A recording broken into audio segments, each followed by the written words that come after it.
बिहार में नई सरकार कुछ बदली सी नजर आ रही है। अपराध के प्रति कहीं ना कहीं जीरो टॉलरेंस की नीति भी है। बिहार में अपराधियों के खिलाफ एक्शन शुरू हो चुका है। बिहार के छपरा में आज पुलिस ने हत्या के एक आरोपी को एनकाउंटर के बाद धर दबोचा। एनकाउंटर के दौरान आरोपी के पैर में गोली लगी। पकड़े गए बदमाश पर हत्या और लूट के 6 से ज्यादा केसेस दर्ज हैं और एनकाउंटर हुआ है विशुनपुरा इलाके में। तस्वीरें हम आपको दिखा रहे हैं और आपको बता दें कि यही वो आरोपी है जिसे एनकाउंटर के बाद गिरफ्तार किया गया है। और आपको ये भी बता दें कि 6 से ज्यादा मामले इस आदमी पर, इस बदमाश पर दर्ज थे। एनकाउंटर के दौरान आरोपी के पैर में गोली लग गई थी और बिहार के छपरा में पुलिस ने इस एनकाउंटर को अंजाम दिया है। दिन दहाड़े पुलिस लाइन के पास अपराधियों ने एक व्यक्ति की हत्या करके पुलिस को चुनौती दी थी और पुलिस ने चुनौती को स्वीकार किया और उसका परिणाम ये आया कि जो उस हत्याकांड में शामिल अपराधी था उसको पुलिस ने आज इनकाउंटर में उसे घायल कर दिया है। सारण के एसपी कुमार आशीष हमारे साथ है। इसमें ये बताया जो कल जो घटना हुई थी उसको लेकर के किस तरह से पुलिस ने कार्रवाई की और किस तरह से अपराधी की पहचान हुई? देखिए, यकीनन चुनौती थी क्योंकि पुलिस लाइन के पास ये घटना की गई थी और हम लोगों ने इस चुनौती को लेते हुए 12 घंटे के अंदर इसमें शामिल अपराधी को पकड़ लिया है। और जब हथियार की बरामदगी होनी थी उसी वक्त उसने फायर कर दिया। पुलिस टीम ने जवाबी कार्रवाई करते हुए उसके पैर में गोली लगी है और इसको हम लोग इलाज कराने के लिए लेकर के आए हुए हैं। मैसेज एकदम स्पष्ट है, पुलिस किसी भी तरीके की अपराध को बर्दाश्त नहीं करेगी। गोली का जवाब गोली से दिया जाएगा। शांतिप्रिय लोगों से हम लोग शांतिप्रिय वार्ता करेंगे। मकसद एक ही है, कानून का राज स्थापित करना है, जिसमें हम लोग प्रयासरत हैं। आपके माध्यम से सभी से अपील करना चाहेंगे कि पुलिस और प्रशासन के साथ आएँ, एक अच्छे माहौल में अच्छा वातावरण, कानून का राज स्थापित करने में हमें मदद करें। कल जो घटना उसके पीछे कारण क्या था और जो अपराधी इसका क्या इतिहास, और बताया जा रहा है कि पुलिसकर्मी को भी अपराधी को जब गोली चलाई उसमें कुछ इंजरी हुई है। देखिए, ये आपसी रंजिश का मामला है। इसे शक था कि वो इसे मारने आया है, उसे शक था कि ये मारना चाहता है और दोनों के बीच में जो है करीब आधा से 1 दर्जन जो है मामले लंबित रहे हैं। ये लोग पहले भी जेल जा चुके हैं, तो ये आपसी रंजिश का ही मामला अभी तक सामने आया है। और हाँ, कल की फायरिंग में एक हमारे एसआई को जो है गोली छूते हुए निकल गई है। मामूली चोट है, कोई बहुत ज़्यादा इसमें एनकाउंटर जो उसमें हुआ है, इनकाउंटर के दौरान हुआ है, गोली छूते हुए निकल गई है। कोई बहुत कैसी स्थिति ठीक है उनकी? बिल्कुल ठीक है, बाएं कंधे पर हल्का सा जख्म है, वो ठीक कर लिया गया है। आगे अपराधियों को क्या मैसेज देना चाहेंगे? आगे अपराधियों को स्पष्ट मैसेज है कि किसी भी तरीके का अपराध करने से पहले 100 बार सोचें। शांतिपूर्ण तरीके से एक अच्छे समाज में रहना हम लोग को है, कानून का राज है, तो उसको हम लोग स्थापित करने के लिए पुलिस को गोली भी चलानी पड़ेगी तो गोली चलेगी, लाठी चलानी होगी तो लाठी चलेगी, लेकिन हम लोग शांतिप्रिय तरीके से चाहेंगे कि सभी लोग साथ आएँ और एक अच्छे माहौल को बनाएं। ऑपरेशन लंगड़ा कंटिन्यू रहेगा? देखिए, ये ऑपरेशन लंगड़ा कहने की आवश्यकता नहीं है, ये गोली चलाने की बात है। और चूंकि पुलिस एहतियात से गोली चलाती है, जान लेना हमारा मकसद नहीं होता है और न्याय जो है वो जुडिशरी के माध्यम से हम लोग इंश्योर कराते हैं। इसलिए हम लोग एहतियातन पैर पे या हाथ पे ऐसी जगहों पे गोली मारते हैं ताकि उनको लगे नहीं। लेकिन हाँ, अगर इस तरह की फायरिंग होगी तो आत्मरक्षा पुलिस किसी भी हद तक जा सकती है। गोली का जवाब गोली से दिया। हथियारों की भी बरामदगी हुई है इसके पास? बिल्कुल, हथियारों की बरामदगी हुई है। 2 इसके पास से देसी पिस्टल जो कि काफ़ी उन्नत किस्म के हैं, 8 जिंदा गोली बरामद हुई है, 2 स्पेंट खोखा जो गोली चलाई गई थी और 3 मैगजीन इसके साथ बरामद हुए हैं। कल की जो घटना में जो हथियार इस्तेमाल हुआ तो भी हथियार शायद इसी हथियार से प्रयुक्त किया गया था। और साथ ही जो इस अपराधी ने जिस कलर के कपड़े पहने थे, ये सारी चीज़ें भी बरामद हो गई हैं, तो एक अच्छा एविडेंस भी बना है। हम लोग स्पीडी ट्रायल के माध्यम से माननीय न्यायालय से इसे सजा करवाएंगे। सारण के एसपी जो बता रहे थे कि जो कल पुलिस ने को अपराधियों ने चुनौती दी थी, उसको चुनौती ने पुलिस को स्वीकार करते हुए जवाबी कार्रवाई की है, जिसको लेकर के जो उस घटना में शामिल अपराधी था शिकारी राय नंदकिशोर यादव, उसे पकड़ लिया है और उसे एनकाउंटर में घायल कर दिया। तो ये आपको ये भी बता दें कि बिहार के पूर्णिया में मजदूरी का बकाया मांगने पर विवाद हुआ था और 2 पक्षों के विवाद में उस वक्त खतरनाक मोड़ ले लिया जब बहस मारपीट के दौरान आरोपी ने कमर से हथियार निकाला और खुलेआम फायरिंग कर डाली। इसका जो वीडियो है तेजी के साथ जबरदस्त तरीके से सोशल मीडिया पर वायरल है। फुटेज में एक सहयोगी को उसके हाथ से हथियार ले जाते हुए भी देखा जा सकता है। हालांकि किसी के घायल होने की खबर इसमें नहीं है। वीडियो सामने आते ही पुलिस ने आरोपियों की तलाश शुरू कर दी है।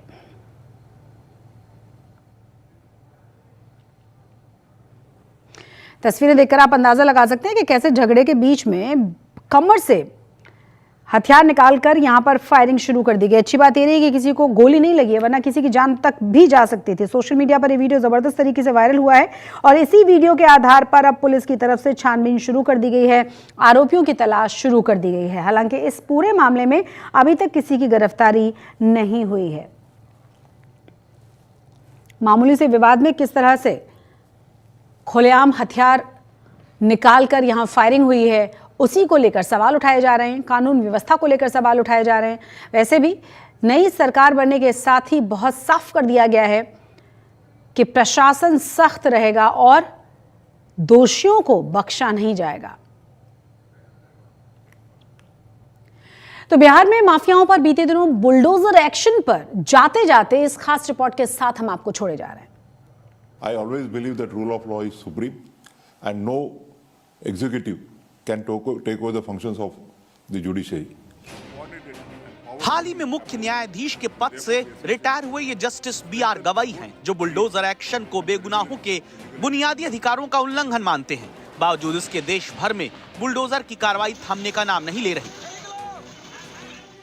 बिहार का नाम भी इसमें अब नया जुड़ गया, जहां पर गृह विभाग इस बार बीजेपी के हाथ में है। क्या इसी का असर है कि पटना, किशनगंज, बगहा और फिर आरा बिहार में अतिक्रमण के खिलाफ बुलडोजर तेजी से चल रहा है। पटना में गायघाट से दीदारगंज तक अवैध कब्जों पर नगर निगम का बुलडोजर दौड़ रहा है। बुलडोजर एक्शन पिछले 2-3 दिनों से जो बिहार में देखने को मिल रहा है, वो इस बार अतिक्रमणकारियों के खिलाफ जो है वो चलाया जा रहा है। और एक तरीके से कहें, पूरे प्रदेश में अतिक्रमण के खिलाफ सरकार ने एक मुहिम छेड़ी है और इसी को लेकर तमाम जहां पर सरकारी ज़मीनों पर अतिक्रमण वर्षों से है, वहां पर से अतिक्रमण हटाने का काम जो है वो चल रहा है। और इस वक्त हम पटना के सिटी इलाके में मौजूद हैं और यहाँ भी गायघाट से लेकर दीदारगंज तक जो है 4 लेन सड़क का निर्माण होना है। ग्रामीणों को यहाँ पे अवैध अतिक्रमणकारियों को नोटिस भी दिया गया था, माइकिंग से अनाउंसमेंट भी किया गया था, परंतु ये लोग अपने से हटाए नहीं। कुछ लोग हटाए भी हैं और अधिकांश लोग हैं जो कि नहीं हटाए। इसमें कच्चा पक्का दोनों अवैध रूप से अतिक्रमण किया हुआ है। बिहार के गृह मंत्री बनने के बाद से सम्राट चौधरी एक्शन में है। उनके कामकाज के तरीकों पर यूपी के योगी मॉडल की झलक कही जा रही है, जिसमें सबसे ज्यादा निशाने पर माफिया होंगे। अब तो उत्तर प्रदेश में माफिया को रौंद करके बुलडोजर जब चलता है, लेकिन उत्तर प्रदेश का बुलडोजर थमने वाला नहीं है, वह डरने वाला भी नहीं है। अब तो बिहार भी माफिया के खिलाफ यही कार्रवाई करेगा। स्पष्ट तौर पर मैंने कहा कि माफिया को आइडेंटिफाई करने का काम सरकार करेगी और जिन लोगों को भी माफिया आइडेंटिफाई होगा, वैसे लगभग 400 लोगों को आइडेंटिफाई किया है। सरकार ने न्यायालय में इसके लिए आवेदन दिया है। 2 की सहमति मिल चुकी है और आगे सहमति मिलेगी तो सबके संपत्ति को जब्त कर देंगे। तो बिहार में माफिया पर शिकंजा कसने के लिए सम्राट चौधरी ने योगी आदित्यनाथ के रास्ते पर चलना शुरू कर दिया। पुलिस ने माफियाओं बदमाशों की लिस्ट तैयार की। बिहार में भी माफियाओं की संपत्ति जब्त करने का प्लान बना।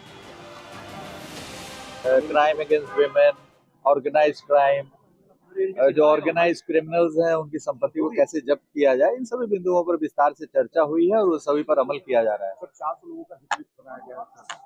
हिटलिस्ट नहीं है, 400 लोगों की संपत्ति जब्त करने के लिए न्यायालय में प्रस्ताव समर्पित है। न्यायालय उस पर विचार कर रही है और 1200-1300 और लोगों को चिन्हित किया गया, उनके कागजात तैयार हो रहे हैं जो अपराध से संपत्ति अर्जित किए हैं। उनमें 400 का प्रस्ताव हम लोग ने तैयार करके न्यायालय में भेज चुके हैं और बाकी 1200-1300 पे कार्रवाई हो रही है। इसमें liquor mafia, sand mafia, contract killers, इस प्रकार के बहुत सारे अपराधी हैं। बिहार में 400 माफिया और अपराधियों की संपत्ति जब्त करने का प्रस्ताव कोर्ट को भेजा जा चुका है। 1208 ऐसे ही माफिया अपराधियों की एक और लिस्ट तैयार हो चुकी है। इनमें रेत, जमीन और शराब माफिया समेत संगठित गिरोह के अपराधियों के नाम हैं।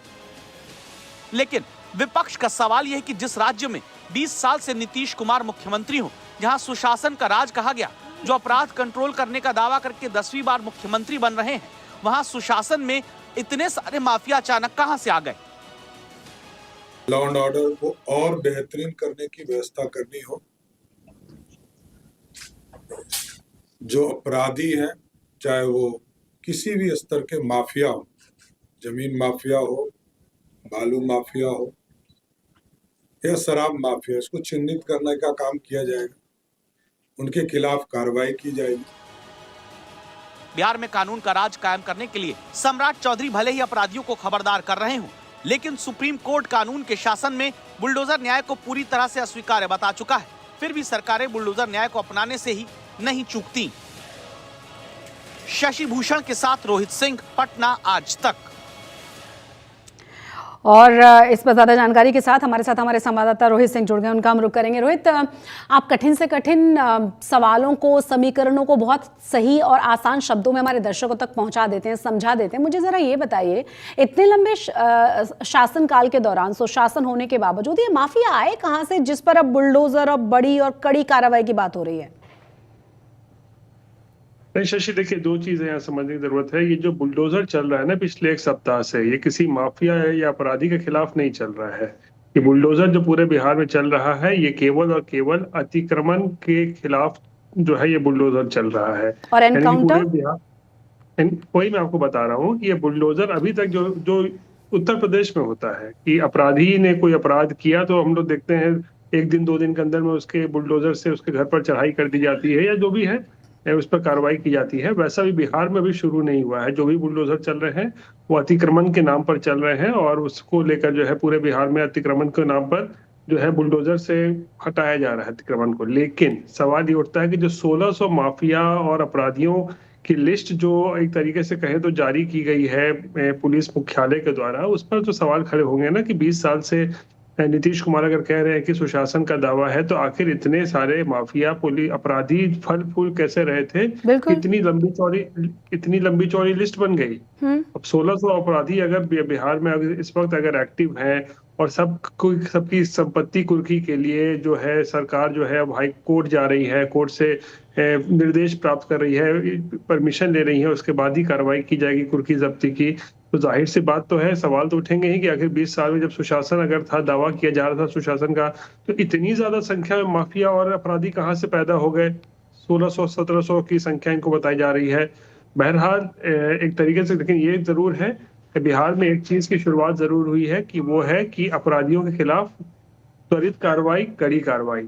ऐसा नहीं है कि एनकाउंटर पहली बार अभी बिहार में हुआ है। पिछले 6-8 महीनों में भी कई एनकाउंटर जो है वो हो चुके हैं, हाफ एनकाउंटर भी हुए हैं, फुल एनकाउंटर भी हुआ है। लेकिन ये बात सही है कि पिछले 10 दिनों में जब से सरकार बनी है तब से अपराधियों के खिलाफ जो है एक तरीके से कहे तो पुलिस जो है थोड़ा सख्ती दिखा रही है और एनकाउंटर से भी पीछे नहीं हट रही है। अगर कोई ऐसी जरूरत पड़ती है तो पुलिस जो है गोली चलाने से भी परहेज नहीं करती है। और आज हमने देखा छपरा में जो घटना घटी है, किस तरीके से वहां भी जो आला अधिकारियों ने कहा है कि अगर गोली चलाओगे तो गोली का जवाब गोली से मिलेगा। यानी पुलिस कम से कम इस एक तरीके से कहें तो इस बात पर विचार नहीं कर रही है। मैं कहूंगा कि इस एजेंडे पर आगे बढ़ रही है कि अगर अपराधी गोली चलाएंगे तो पुलिस भी पीछे नहीं हटेगी, पुलिस भी उसका जवाब गोली से ही देगी। अगर अपराधी प्यार की भाषा समझेंगे तो पुलिस भी प्यार की भाषा से ही समझाएगी। और इसीलिए हम देख रहे हैं कि बेगूसराय में 2-4 दिन पहले जो है हाफ एनकाउंटर हुआ, अपराधी को पकड़ा गया, हत्या का आरोपी। और कल छपरा में भी एक हत्या का आरोपी को जो है हाफ एनकाउंटर करके उसको पकड़ा गया है। यानी ये एक और चीज रोहित, जो अमूमन सिर्फ बिहार ही नहीं हर जगह पर हमें देखने को मिलती है, चाहे वो देश की राजधानी की क्यों ना बात करें, क्यों ना एक एग्जाम्पल यहाँ पर सेट किया जाए कि आपने देखा है अवैध अतिक्रमण, आखिर इतने शासनकाल में कोई ना कोई अधिकारी, कोई अथॉरिटी, कोई तो जिम्मेदार होगा कि सालों साल से रह रहे लोग रजिस्ट्री भी करा लेते हैं, घरों में 20-20, 30-30 साल तक वो रह भी लेते हैं और अचानक से कुछ समय के बाद 30 साल बाद, 35 साल बाद उन्हें पता चलता है कि ये जो घर है जिसमें पूरे जीवन की जवाब पूंजी उन्होंने लगा दी है, जिसपे लोन भी मिल गया उन्हें बैंक से, वो अवैध है। और ऐसा बहुत सारे केसेस में होता है। तो क्यों ना उन तमाम अकाउंटेबल अधिकारियों पर, उन अथॉरिटीज पर एक्शन लिया जाए, बजाय इसके कि आम जनता को हर बार हर तरह से परेशान किया जाए।